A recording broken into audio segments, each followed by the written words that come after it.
ನಮಸ್ಕಾರ, ನೀವು ನೋಡ್ತಾ ಇದ್ದೀರಾ ಏಷ್ಯಾನೆಟ್ ಸುವರ್ಣ ನ್ಯೂಸ್. ನಾನು ಭಾವನಾ ನಾಗಯ್ಯ. ಒಂದು ಪ್ರಕರಣ, ಮೂರು ಸಾಧ್ಯತೆ ವಿಶೇಷ ಚರ್ಚಾ ಕಾರ್ಯಕ್ರಮಕ್ಕೆ ಎಲ್ಲರಿಗೂ ಸ್ವಾಗತ. ಪ್ರಜ್ವಲ್ ರೇವಣ್ಣ ಕೇಸ್ನಲ್ಲಿ ದಿನಕ್ಕೊಂದು ಟ್ವಿಸ್ಟ್ ಸಿಗ್ತಾ ಇದೆ. ಆದರೆ ಇದರ ಸಾಧ್ಯತೆಗಳು ಏನು, ಕಾನೂನಾತ್ಮಕ ವಿಚಾರಗಳು ಏನು, ಕಾನೂನಿನಲ್ಲಿ ಯಾವುದಕ್ಕೆಲ್ಲ ಅವಕಾಶ ಇದೆ, ಪ್ರಕರಣ ಸಾಬೀತಾದ್ರೆ ಶಿಕ್ಷೆ ಏನಿದೆ, ರಾಜಕೀಯ ಭವಿಷ್ಯ ಏನು, ಹೀಗೆ ಹಲವು ಪ್ರಶ್ನೆ ಪ್ರಜ್ವಲ್ ರೇವಣ್ಣ ಸುತ್ತ ಗಿರಿಕಿ ಹೊಡಿತಾ ಇದೆ. ಆ ಪ್ರಶ್ನೆಗಳಿಗೆ ಉತ್ತರ ಕಂಡುಕೊಳ್ಳೋಣ ಇವತ್ತಿನ ಈ ವಿಶೇಷ ಚರ್ಚಾ ಕಾರ್ಯಕ್ರಮದಲ್ಲಿ. ಮತ್ತೊಮ್ಮೆ ಸ್ವಾಗತ. ಪ್ರಜ್ವಲ್ ರೇವಣ್ಣ ಕೇಸ್ ದಿನಕ್ಕೊಂದು ಟ್ವಿಸ್ಟ್ ಪಡೆದುಕೊಳ್ತಾ ಇದೆ. ಕಾನೂನು ಹೋರಾಟದಲ್ಲಿ ಹಾಗಾದ್ರೆ ಮುಂದಿನ ಹಾದಿ ಏನಾಗಿರುತ್ತೆ?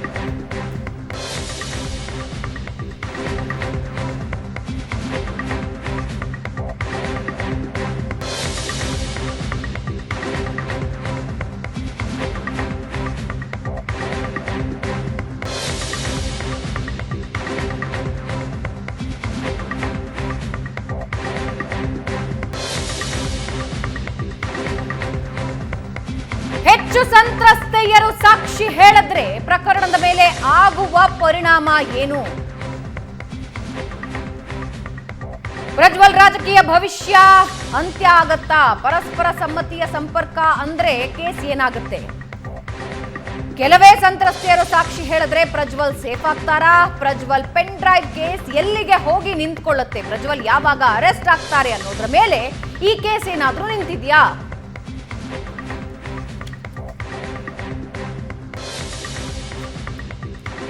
ಒಂದು ಪ್ರಕರಣ, ಹಲವು ಪ್ರಶ್ನೆಗಳು.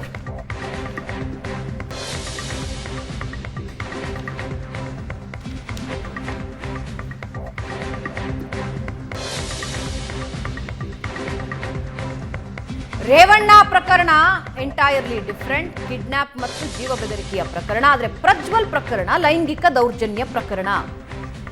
ಸಿಕ್ಕಿರುವ ಹಲವಾರು ವಿಡಿಯೋಗಳು ಜೊತೆಗೆ ಅದರಲ್ಲಿ ಇರುವ ಸಂತ್ರಸ್ತೆಯರು ಬಂದು ಏನಾದ್ರೂ ಹೇಳಿಕೆ ಕೊಟ್ರೆ ಪ್ರಜ್ವಲ್ ಯಾವ ರೀತಿ ಲಾಕ್ ಆಗ್ತಾರೆ?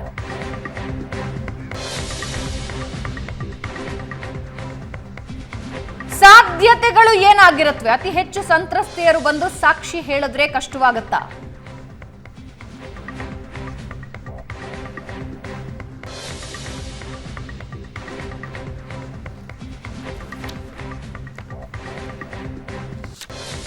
ಹೆಚ್ಚಿನ ಸಂತ್ರಸ್ತೆಯರು ಸಾಕ್ಷಿ ಹೇಳಿದ್ರೆ ಪ್ರಜ್ವಲ್ಗೆ ಯಾವ ರೀತಿ ಸಂಕಷ್ಟ ಆಗತ್ತೆ? ನ್ಯಾಯದಲ್ಲಿ, ಕಾನೂನಿನಲ್ಲಿ ಯಾವ ರೀತಿಯ ಅವಕಾಶಗಳಿವೆ? ಒಂದು ಪ್ರಕರಣಕ್ಕೆ ಇಷ್ಟು ಶಿಕ್ಷೆ ಅಂತ ಇದ್ರೆ ಹೆಚ್ಚಿನ ಸಂಖ್ಯೆಯಲ್ಲಿ ಬಂದು ತಾವಾಗಿ ನಿಂತು ಹೇಳಿಕೆಗಳನ್ನ ನೀಡಿ ಹೌದು ದೌರ್ಜನ್ಯ ಆಗಿದೆ ಅನ್ನೋದನ್ನ ಸಂತ್ರಸ್ತೆಯರು ಹೇಳಿದ್ರೆ ಮುಂದಿನ ಭವಿಷ್ಯ ಏನು? ರಾಜಕೀಯ ಭವಿಷ್ಯ ಈಗ ಆಲ್ರೆಡಿ ಕವಲುದಾರಿಯಲ್ಲಿದೆ, ಅಂತ್ಯವಾಗೋ ಸಾಧ್ಯತೆ ಇದೆ.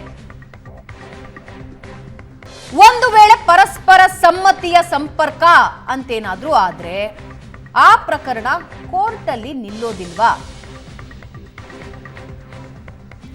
ಆಗ ಪ್ರಜ್ವಲ್ ಸೇಫ್ ಆಗ್ತಾರಾ? ಇನ್ನು ಕೆಲವೇ ಸಂತ್ರಸ್ತೆಯರು ಬಂದು ಸಾಕ್ಷಿ ಹೇಳಿದ್ರೆ ಅಷ್ಟು ಬೇಗ ಪ್ರಕರಣಕ್ಕೆ ಇತಿಶ್ರೀ ಹಾಡಬಹುದಾ? ಹೀಗೆ ಹಲವು ಪ್ರಶ್ನೆಗಳು ಜನಸಾಮಾನ್ಯರ ವರ್ಗದಲ್ಲಿ ಕೇಳಿ ಬರ್ತಾ ಇದೆ. ಈ ಪ್ರಕರಣ ಯಾವ ಹಂತಕ್ಕೆ ಹೋಗಬಹುದು?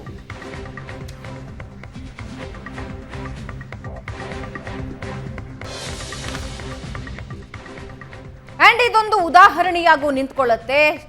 ಲೈಂಗಿಕವಾಗಿ ಬಳಸಿಕೊಳ್ಳುವ ಪ್ರಯತ್ನ ಯಾರಾದರೂ ನಡೆಸಿದ್ರೆ ಅಥವಾ ದೌರ್ಜನ್ಯ ನಡೆಸಿದ್ರೆ ನ್ಯಾಯಾಲಯದಲ್ಲಿ ಯಾವ ರೀತಿ ನಾವು ಹೋರಾಟ ಮಾಡಬಹುದು, ಕಾನೂನಿನಲ್ಲಿ ಯಾವ ರೀತಿಯ ರಕ್ಷಣೆ ಇದೆ ಅನ್ನೋದಕ್ಕೂ ಕೂಡ ಈ ಕೇಸ್ ಒಂದು ಸಾಕ್ಷಿಯಾಗಿ ನಿಂತ್ಕೊಳ್ಳುತ್ತೆ. ಇದ್ರ ಬಗ್ಗೆ ನಮ್ಮ ಜೊತೆ ಮಾತನಾಡೋದಕ್ಕೆ ಇಬ್ಬರು ಅತಿಥಿಗಳಿದ್ದಾರೆ. ವಕೀಲರಾದ ಲೋಹಿತ್ ಅವರು ನಮ್ಮ ಜೊತೆ ಜಾಯ್ನ್ ಆಗಿದ್ದಾರೆ. ಸರ್ ನಮಸ್ಕಾರ, ಕಾರ್ಯಕ್ರಮಕ್ಕೆ ಸ್ವಾಗತ. RMDR ಚೌಹಾಣ್ ಅವರು ನಮ್ಮ ಜೊತೆ ಇದ್ದಾರೆ, ವಕೀಲರು. ಸರ್ ನಮಸ್ಕಾರ, ಕಾರ್ಯಕ್ರಮಕ್ಕೆ ಸ್ವಾಗತ. ಲೋಹಿತ್ ಅವರೇ, ಹಲವು ದಿನಗಳಿಂದ ನೀವು ಕೂಡ ಈ ಕೇಸನ್ನ ಫಾಲೋ ಮಾಡ್ತಾ ಇದ್ದೀರಾ. ಈ ಕೇಸ್ ಸದ್ಯ ಯಾವ ಹಂತದಲ್ಲಿದೆ ಮತ್ತೆ ಇದರ ಇಂಟೆನ್ಸಿಟಿ ಏನು ಹೇಳ್ತೀರಿ ಸರ್?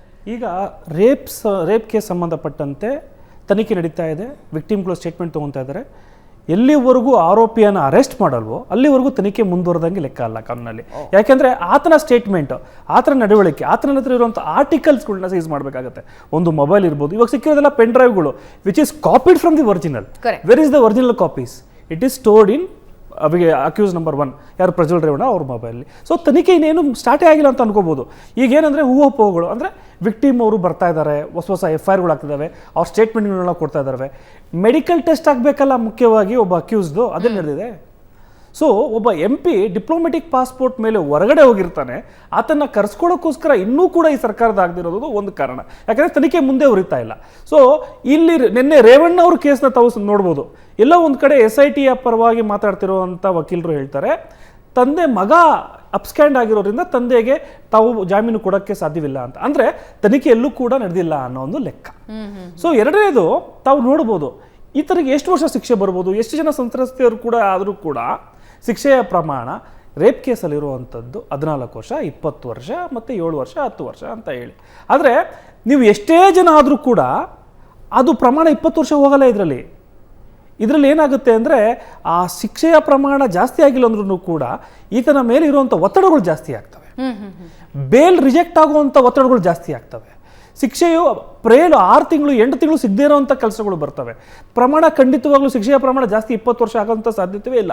ಯಾಕಂದರೆ ಎಲ್ಲವೂ ಕೂಡ ತಾವು ನೋಡಿದಿರೋ ಹಾಗೆ ಅರ್ಧ ಕನ್ಸೆಂಟ್ ಇರುವಂಥದ್ದು ಒಂದು ಆಗ್ತವೆ. ಯಾವುದೇ ಮಕ್ಕಳು ಮೇಲೆ ಒಂದು ಅತ್ಯಾಚಾರ ಆಗದಿರೋ ಯಾವುದು FIR ಆಗಿಲ್ಲ. ಮತ್ತು ನೀವು 376 ನೋಡ್ಬೋದು, ಒಬ್ಬ ಪೊಲೀಸ್ ಅಧಿಕಾರಿ ತನ್ನ ಠಾಣೆಯಲ್ಲಿ ಏನಾದರೂ ಅತ್ಯಾಚಾರ ಮಾಡಿದ್ರೆ ಆತನಿಗೆ 20 ವರ್ಷ ಶಿಕ್ಷೆ ಖಂಡಿತವಾಗ್ಲೂ ಕೊಡ್ತಾರೆ. ಒಬ್ಬ ಮಿಲಿಟರಿಯಲ್ಲಿ ಇರುವಂಥವ್ನು ಏನಾದರೂ ಆ ಥರ ಅಧಿಕಾರ ಇದು ಮಾಡಬೇಕಂದಾಗ ಮಾಡುತ್ತೆ.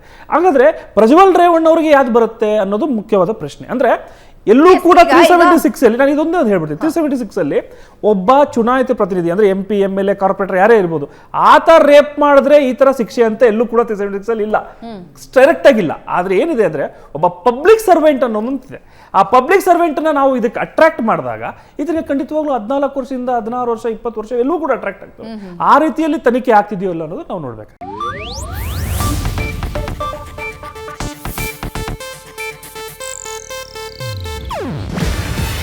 ಇದು ಏಷ್ಯಾನೆಟ್ ನ್ಯೂಸ್ ನೆಟ್ವರ್ಕ್ ಪ್ರಸ್ತುತಿ.